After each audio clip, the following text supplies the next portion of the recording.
Leah Hill here at Harvest Hills Ranch, and welcome back to my kitchen.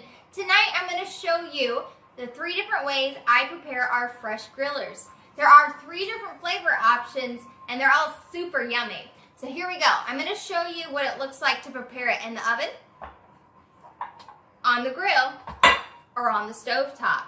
Alright, so for the grill I did 375 on my grill. And I let them cook for between 3 to 6 minutes. It really depends on how hot your grill is to determine when they're ready. But I wanted them to have that nice red color, little grill marks. These are going to be absolutely yummy. On the stove top, this is the absolute fastest option. This is also the option that they can burn the fastest. So I did add a little bit of oil at the bottom of the pan.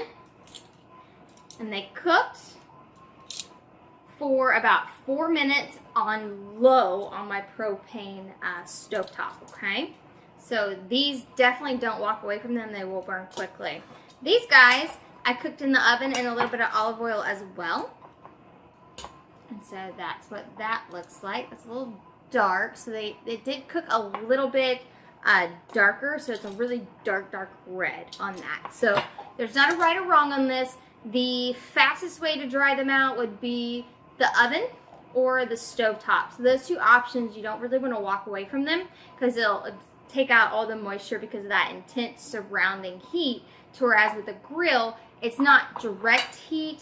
It's a little bit further down and it's just cooking off of the rising heat of the grill itself. So anyway, happy cooking. Just wanted to show you the 3 different ways to cook our fresh grillers. There you go, guys. A great addition, quick, fast, and easy. I have some yellow squash in the oven that I picked from the garden to eat with this. And there you go. That's going to be our dinner tonight. So thank you for joining me in my kitchen. Leah Hill here at Harvest Hills Ranch.